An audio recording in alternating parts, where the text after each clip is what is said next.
Almost a century ago, a nuclear apocalypse broke out, and those who survived had to move to an orbital station near Earth. Here, breaking any law was punishable by death. In the name of experimentation, the government decided to send 100 teenage criminals back to Earth. The spaceship, however, went off course and landed the children far away from the original landing site.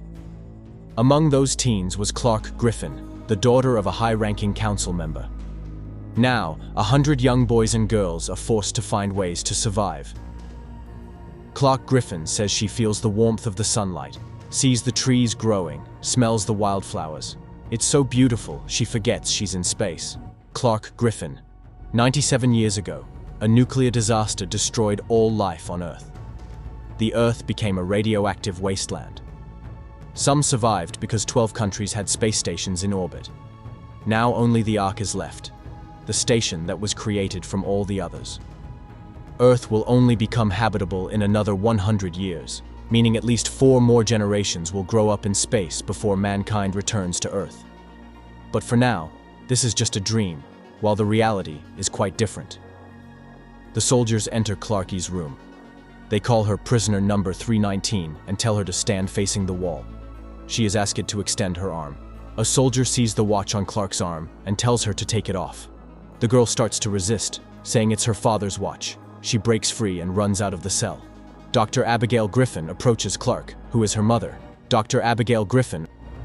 Clark asks what is even going on and if she and the others will be killed, so there will be more room. Abigail says that the girl will not be executed, and she and 99 others are being sent to Earth. The mother says that the rules have changed, and this is the only way the girl will have a chance to survive. The woman pronounces that her instincts will tell Clark to take care of the others first, just like her father. Abigail asks her daughter to be careful, and says that she loves her very much and cannot lose her. Clark is shot by a soldier and loses consciousness. Clark regains consciousness. She is sitting next to Wells Jaha. Wells Jaha. The girl asks what the guy is doing here. Wells says he found out they were being sent to Earth and made sure he was arrested too, so he could fly with Clark. Thelonious Jaha appears on the screen and says that, as prisoners, they have been given a second chance, and that chance is not just for them, but for humanity as a whole. Thelonious Jaha, he says that they don't know what awaits them on Earth, and if the chances of survival were greater, they would have sent someone else. He pronounces that the life of a criminal is worthless, which is why they were sent. The young men around him tell Wells that his father is horrible. Thelonious Jaha pronounces that the boys will be forgiven, all crimes, and their personal files will be destroyed. On the Ark, the people begin to crowd in outrage and ask how they could send the prisoners, if they are still children, to Earth. Thelonious Jaha says that the landing site was chosen at a former military base, with enough supplies for 300 people for 2 years. Finn Collins flies up to Clark and says that she's the one who was put in solitary confinement. She's the traitor. Finn Collins. In response, the girl says he's the one who wasted oxygen on an illegal spacewalk. Thelonious Jaha pronounces that the main objective is to stay alive. The ship starts to shake violently. Someone falls. Marcus Kane asks what happened. Jacopo Sinclair says that there was a system failure and communication was lost. The ship went off course. Jacopo Sinclair, there is nothing but data from the crew's bracelets. All the systems that were supposed to help the guys have shut down. They're on their own now. The ship is shaking violently. Wells asks Clark to forgive him for her father being arrested. Clark says he wasn't just arrested, he was executed, and she hates the guy. The ship lands. Bellamy Blake is about to open the door. Bellamy Blake. Clark says that the air outside could be poisonous, and you can't just walk out like that. Octavia Blake walks up to the guy and hugs her brother. Octavia Blake. Bellamy opens the door. Octavia is the first to step outside and steps on the ground. She yells, "Earth is ours again!" Everyone runs out of the ship and cheers. Clark looks at the map and the mountain in the distance. Finn approaches the girl and asks what the problem is. Clark shows the guy the mountain and tells him that they will have to walk through a radioactive forest to get to the food, so they were dropped on the wrong mountain. Marcus Kane tells his team that the guys have landed, but communications are still down, and therefore conditions on Earth can only be guessed at. Thanks to the bracelets, the team will know at least how the guys' bodies will react to the conditions. He asks what is known. Abigail says 2 dead. Dr. Eric Jackson says the ship landed 7 minutes ago, which means they died in the failed landing. Dr. Eric Jackson. Marcus asks why so many have rapid pulse rates. Abigail says there are 2 possibilities, either from injuries or the guys are excited about the landing. Wells tells Clark that the communication system is down. Clark says the first thing they need to do is get to the mountain so they don't starve to death. Wells tells everyone that they need to find the mountain like his father said. Octavia asks why Wells and Clark think they are in charge. Clark says that it's not leadership that should worry them, but that the longer they are here, the sooner they will get hungry and won't be able to go any farther. John Murphy pushes Wells and calls him the Chancellor of Planet Earth. John Murphy. Finn gets in between the guys. He says it's not fair because Wells has 1 leg. Octavia asks Finn if he will save her at the same time. Rescue me next. Everyone splits up. Bellamy tells his sister that Finn is a criminal, even though he is cute. Bellamy reminds her that he is here to protect his sister. Octavia says that she doesn't need protection and that she's been caged all her life and is sick of it. Octavia says that she wants to have fun and do something special just because she wants to and no one will stop her. Bellamy says he can't stay here because he did something for the sake of being on the ship. He can't tell his sister what, but when it's found out, he won't be happy. Bellamy tells Octavia that she has to believe him. Finn approaches Clarky and Wells and asks when they are moving out to the mountain. Finn brings more people. Clark notices that Finn tried to take off the bracelet and says that no one will be coming for the bodies in 2 months. She pronounces that the bracelets transmit information to the Ark. Clark tells Wells that he flew here for nothing. Jasper Jordan. Finn, Clark, Octavia, and 2 other guys, Monty Green and Jasper Jordan, move out to the mountain. Monty Green. On the Ark, Raven Reyes asks Abigail how Clark is doing. Raven Reyes. Abigail gets a call and she learns that the Chancellor has been shot. She tells Eric to announce that they need a lot of blood. Finn gives Octavia a flower. Monty says it's poisonous. Clark asks the guys to keep up. Finn asks why the girl is so worried. Clark says that she thought that they haven't seen any animals yet, or maybe they aren't here at all. She says that maybe they have already gotten a lethal dose of radiation.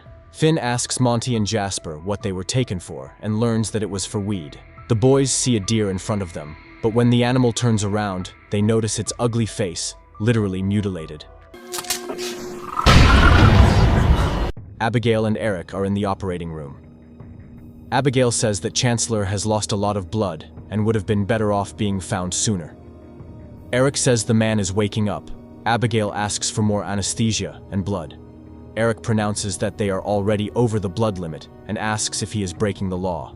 Abigail says she'll do it herself and no one will hurt him. Marcus Kane reports that the Chancellor is still in surgery, but they have identified the shooter. It's Bellamy Blake. He wasn't found on the Ark. Commander Shumway. The guy is just a janitor, but it's already clear why he went to Earth. Because of his sister Octavia, whom his mother has been hiding for almost 16 years. Commander Shumway also says that now as interim cancer Marcus can order a population reduction. Marcus says it's still early, and if they have to take the lives of a few hundred innocents, then everything needs to be done by the book. Marcus also says he wants to know who helped Bellamy infiltrate the ship. It looks like there is a traitor hiding on the Ark and a murderer on Earth. John Murphy approaches Wells and says that his father was begging for mercy when Wells' father threw him into the airlock. Bellamy tells John Murphy that they shouldn't talk in advance if they want to take someone's life. John says that Bellamy is not a security guard. Bellamy assures him that the real guards will be here too, and don't the guys think they will be forgiven. Bellamy reasons that, even if they are, the next thing you know, what? They'll become model citizens. Get a job maybe. Bellamy asks why the guys would play along if they were locked up and then thrown to their doom here. Bellamy hints at the bracelets. He says to take them off so the Ark will think the guys are dead, and there's no point in going down. Bellamy says he needs help to set things up. Abigail discovers that 2 more bracelets have gone off. John Murphy and another guy. Neither of them were hurt on the landing, they were healthy. and then they abruptly shut down. Abigail says it wasn't radiation. And if there had been a large dose of radiation, everyone would have died by now. Finn speculates why they were sent to Earth today. Maybe the satellites detected something. Clark says that's not it at all. She says the Ark is dying out. With the current population, the life support systems will be able to work for another 3 to 4 months, and then it's over. Finn asks if that's why Clark was caught. Her father was executed. Clark says that her father was an engineer and found a flaw in the system. He decided that the people had a right to know about it. The council was against it. Clark's mom was too, because they were afraid of panic. Clark says they decided to tell them themselves, but Wells ratted them out and security came early. Clark says that's why they were sent here. Even if they die, the people on the Ark will just have more time. Finn says that they need to warn everyone. Octavia walks forward and undresses, then dives into the water. There is a river. I love Earth. Clark says there shouldn't be a river here. Suddenly, something starts thrusting at Octavia in the water, and then attacks the girl. Octavia swims out. The guys distract the fish while Jasper jumps into the water and helps Octavia get on dry land. Octavia has a wound on her leg, and Clark bandages it up. Monty says that next time, he will save the girls. Down the water now! It's getting dark. The guys light a big fire. Bellamy and the guys take off everyone's wristbands. Wells asks what they are doing. Bellamy pronounces that they are gaining their freedom. Bellamy is confident that they will take care of themselves. Wells explains that everyone on the station will decide that Earth is uninhabitable. He says it's not just family and friends who are left there, but there are also farmers, doctors, and engineers. Bellamy says that all of his loved ones are here, and on the station her mother was taken from her life for giving birth to her second child. Wells says it was not his father who wrote the laws. Bellamy says there will be no laws here. The crowd starts shouting, "Everyone does what they want." It starts to rain. Abigail looks at the screen with the bracelets and sees them going off one by one. She also sees the plasma concentration. It's rising, which means the guys have found water. Marcus Kane and his men approach Abigail. They arrest the woman for exceeding the drug dosage per patient. Marcus says that the law clearly states that there are no exceptions. He asks how much blood the doctor wasted. Abigail says it was worth breaking the law to prevent Marcus from becoming chancellor. Marcus finds the woman guilty. Abigail says he chose to blame her husband, her daughter, and now her for the crimes. She says he can hide behind the law, but it won't change anything. Marcus sentences Abigail to be executed in the morning. He says he is only trying to prevent the demise of humanity at all costs and by any means necessary. Abigail is brought to the cell where her daughter was. The woman looks at the drawings on the walls and floor. Clark wakes up and sees that everything is glowing. Finn gives the girl some water. They talk. Raven tells Marcus that it is not right to take everyone's life and that Abigail is her friend.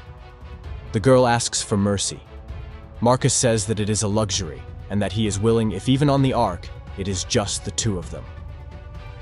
Bellamy wakes Wells and tells him that the station must think he is dead. Wells says he won't take off the bracelet. Bellamy's boys grab him and remove the bracelet by force. Abigail is led to the execution. The execution is about to take place, but Thelonious Jaha shows up. He says that Abigail is forgiven and that he will deal with Marcus more easily. Thelonious Jaha asks if the 100 survived. Jasper and the boys try to get to the other side of the river. Jasper goes first and gets hit by a spear. The guys realize that they are not alone.